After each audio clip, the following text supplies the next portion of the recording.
Welcome to జనం మాట. నేను మీ చంద్ర. రాష్ట్రంలో జరుగుతున్న ప్రస్తుత రాజకీయాలు మరి అదేవిధంగా కుప్పం నియోజకవర్గం ముఖ్యంగా రాష్ట్ర రాజకీయాలు హాట్ టాపిక్గా మారింది.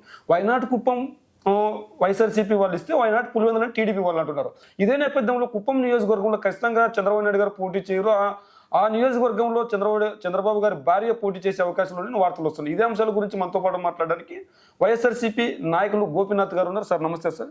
సార్, కుప్పం నియోజకవర్గం హాట్ టాపిక్ గా మారింది. ఏ రోజైతే జగన్మోహన్ రెడ్డి గారు వైనాట్ 175 పిలుపునిచ్చారో ఆ రోజు నుంచినే వైఎస్ఆర్సీపీ నాయకులు పనిచేసుకుంటూ ముందుకెళ్తున్నారు. కుప్పం నియోజకవర్గంలో వైఎస్ఆర్సీపీ జెండా ఎగరేస్తామంటున్నారు. ఈ నేపథ్యంలో నారా చంద్రబాబు గారు భార్య కుప్పం నియోజకవర్గంలో నేను పోటీ చేయొచ్చు అనే వ్యాఖ్యలు చేశారు.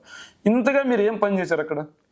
ఒకటండి, ఎందుకు ఈరోజు వైనాట్ 175 అని మా నాయకుడు గట్టిగా ఎందుకు చెప్తున్నాడంటే, కుప్పం కూడా మాదే అని ఎందుకు చెప్తున్నామంటే, డే 1 నుంచి మా గవర్నమెంట్ జగన్మోహన్ రెడ్డి గారు ముఖ్యమంత్రి అయిన రోజు నుంచి 2019 నుంచి 2023 ఈ రోజుటి వరకు కూడా మేము సంక్షేమ పథకాల్లోనే కాదు అభివృద్ధిలో కూడా ముందుకు దూసుకొని వెళ్తున్నాం. జగన్మోహన్ రెడ్డి గారు ఈ కాన్స్టిట్యున్సీ ఆ కాన్స్టిట్యున్సీ అనే భేదం లేకోకుండా అన్ని సంక్షేమాలు అన్ని అభివృద్ధి పథకాలు కానీ ప్రతి ఒక్క కాన్స్టిట్యున్సీకి చేసుకుంటూ వస్తున్నాడు. దాంట్లో భాగంగానే కుప్పం కూడా మేము అన్ని విధాలుగా అభివృద్ధి చేశాం. ఎందుకు మేము అభివృద్ధి చేశామని చెప్తున్నామంటే, 2019 వరకు 14 సంవత్సరాలు ముఖ్యమంత్రిగా ఉన్నటువంటి చంద్రబాబు నాయుడు గారు కుప్పంని కనీసం మున్సిపాలిటీ కూడా చేసుకోలేకపోయాడు. అదే జగన్మోహన్ రెడ్డి గారు 2019 వచ్చిన తర్వాత 2021లోనే కుప్పం నియోజకవర్గాన్ని మున్సిపాలిటీ చేశాడు.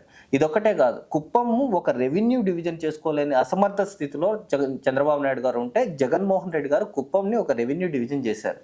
ఇదొక్కటే కాదు, కుప్పంకి ఒక డిఎస్పీ ఆఫీస్ కూడా తెచ్చుకోలేని పరిస్థితిలో చంద్రబాబు నాయుడు గారు ఉంటే జగన్మోహన్ రెడ్డి గారు ముఖ్యమంత్రి అయిన వెంటనే కుప్పంకి ఒక డిఎస్పీ ఆఫీస్ని ఎస్డిపిఓని తీసుకొచ్చారు. ఇదే కాదు, మేమేదో పెద్ద ప్రాజెక్టులు చేసాం, దేవినేని ఉమ్మ లాంటి వాళ్ళు మేము పోలవరం కంప్లీట్ చేసేది మేమే, ఏదో ప్రగల్భాలు పలికారు, అప్పుడేదో మేము పులివెందులకు నీళ్లు ఇచ్చామని చెప్పారు. కానీ ఈరోజు అవన్నీ ఒట్టి మాటలే. ఈరోజు జగన్మోహన్ రెడ్డి గారు కుప్పంకి కృష్ణా నీళ్లు తీసుకుపోయాడు. రేపొద్దున్నే ఆ ప్రాజెక్ట్ని లాంచ్ చేయబోతున్నాడు జగన్మోహన్ రెడ్డి గారు. ఇన్ని అభివృద్ధి పథకాలు చేసినాం కాబట్టే కుప్పంలో మేము కంపల్సరిగా గెలుస్తున్నాం. ఇంకోటి ఏంటంటే, మా అభివృద్ధి ఎప్పుడు కూడా కళ్ళకు కనపడుతుంది. తెలుగుదేశం అభివృద్ధి లాగా గ్రాఫిక్స్ ఉండదు. తెలుగుదేశం నాయకుడిలాగా చంద్రబాబు నాయుడు గారి లాగా అక్కడ ఏదో మేము విమానంగా ఎయిర్పోర్ట్ తీసుకొని వస్తాం, కూరగాయలను ఎక్స్పోర్ట్ చేస్తాం అనే పంచాయతీ మా దగ్గర ఉండదు. ప్రజలకు ఏం అవసరమో అవన్నీ మేము చేసుకుంటూ వస్తున్నాం కాబట్టి ఆ ఫలితాలు మాకు చాలా క్లియర్గా జడ్పీటీసీ ఎలక్షన్లో కుప్పంలో జరిగింది తీసుకోండి. అన్ని మండలాల్లో ఎంపీపీలు మా వాళ్ళే, జడ్పీటీసీలు మా వాళ్ళే, మున్సిపాలిటీ మాదే.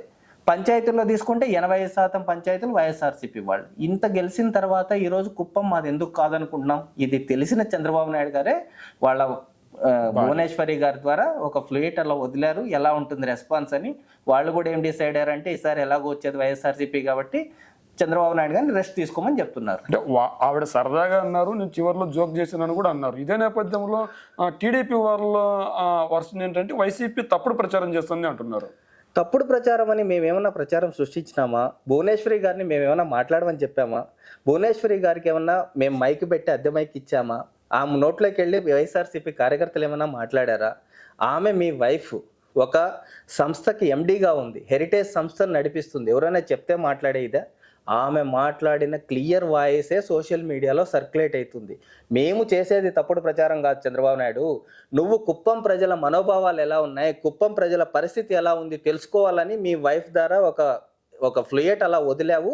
అక్కడ ఏంటంటే, వాళ్ళు మిమ్మల్ని పంపించడానికి రెడీ అయినారు కాబట్టే మీరు ఈరోజు కుప్పంలో కాకుండా ఇంకో నియోజకవర్గం ఒత్తుకోవడమా, లేకపోతే ఏంటంటే 75 సంవత్సరాలు నాకు వచ్చాయి, ఇప్పుడు ఓడిపోవడం ఎందుకు, జగన్మోహన్ రెడ్డి గారి దగ్గర నేను ఓడిపోవడం ఎందుకని రెస్ట్ తీసుకొని మర్యాదపూర్వకమైన రాజకీయాలు చేయాలనుకునేలాగా నువ్వు ఒక ప్రయత్నం చేస్తున్నావు.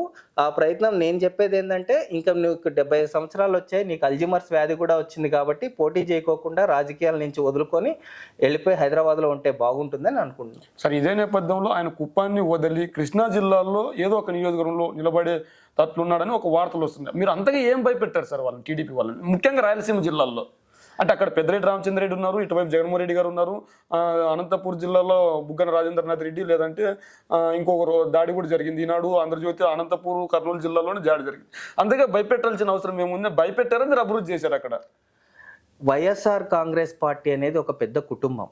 వైఎస్ఆర్ కాంగ్రెస్ పార్టీలో సామాన్య కార్యకర్త నుంచి పెద్ద నాయకుల వరకు అందరూ కలిసి ఉండే పార్టీ వైఎస్ఆర్ కాంగ్రెస్ పార్టీ. ఒకరిని భయపెట్టాల్సిన అవసరం కానీ, ఒకరిని బెదిరించాల్సిన అవసరం కానీ, అలాంటి రాజకీయాలను కానీ జగన్మోహన్ రెడ్డి గారు కానీ వైఎస్ఆర్ కాంగ్రెస్ పార్టీ కానీ ఎప్పటికీ కూడా చెయ్యదు. ఈరోజు మేము అభివృద్ధి చేశాం కాబట్టి, ప్రతి ఇంటికి సంక్షేమ పథకాలు తీసుకెళ్ళినాం కాబట్టి, 85% పైగా ప్రజలు మా సంక్షేమ పథకాలు తీసుకున్నారు కాబట్టి, జగన్మోహన్ రెడ్డి గారి పాలన మాకు తెలిసింది, వాళ్ళకి నచ్చింది కాబట్టి వైఎస్ఆర్ కాంగ్రెస్ పార్టీని ఆదరించడానికి ఉన్నారు. కష్టకాలాల్లో కూడా వైఎస్ఆర్సీపీ కార్యకర్త అయినా, మా నాయకుడు జగన్మోహన్ రెడ్డి గారైనా, మీరంటున్న పెద్దిరెడ్డి గారైనా, కరోనా లాంటి సమయంలో కూడా ప్రజల మధ్యలో ఉన్నాం. మేము తెచ్చిన వాలంటరీ వ్యవస్థ ద్వారా, మేము తెచ్చిన సచివాలయం వ్యవస్థ ద్వారా మా ఆంధ్రప్రదేశ్ ప్రజల్ని మేము కాపాడుకోగలిగినాం. అదే చంద్రబాబు నాయుడు గారు ఏం చేశారు? కనీసం నిన్ను ఎమ్మెల్యేగా గెలిపించినటువంటి కుప్పం మొహం కూడా నువ్వు కరోనా టైంలో చూసావా చంద్రబాబు నాయుడు అని నేను అడుగుతున్నా. ఎందుకు నువ్వు కరోనా టైంలో హైదరాబాద్లో మీ ఇంటి నుంచి బయటికి రాలేదు? నువ్వు హైదరాబాద్లో కరోనా టైంలో ఉన్నావు కాబట్టి ఇప్పుడు కూడా పర్మనెంట్గా కుప్పం ప్రజలు నిన్ను హైదరాబాద్కు పంపిస్తారని నువ్వు డిసైడ్ అయినావు కాబట్టి ఇలాంటి లేనిపోనివన్నీ కూడా మీ వైఫ్తో ఒకసారి మాట్లాడించడం, లేకపోతే నీ తొత్తులతో ఒకసారి మాట్లాడించడం, లేకపోతే నీ ఎల్లో మీడియా పేపర్లలో రాపించడం జరుగుతుంది. నేను ఇంకోటి కూడా చెప్తున్నాను చంద్రబాబు నాయుడు గారు, మీరు అనుకున్నట్టుగా ఏదో మీ సామాజిక వర్గం ఎక్కువగా ఉందని ఒక పెనంలూరో దెందులూరో ఇలాంటి కాన్స్టిట్యున్సీల్లో ఎక్కడ పోటీ చేసినా కూడా, ఏ నియోజకవర్గంలో అయినా కూడా జగన్మోహన్ రెడ్డి గారి సంక్షేమ పథకాలు అందుకున్న ప్రజలు 85% పైగా ఉన్నారు. వాళ్ళు ఖచ్చితంగా ఓటు ద్వారా జగన్మోహన్ రెడ్డి గారిని మళ్ళీ సీఎం చేసుకోవడానికి, నిన్ను కూడా ఓడిపించి నిన్ను హైదరాబాద్కి పంపించడానికి వాళ్ళు సిద్ధంగా ఉన్నారు.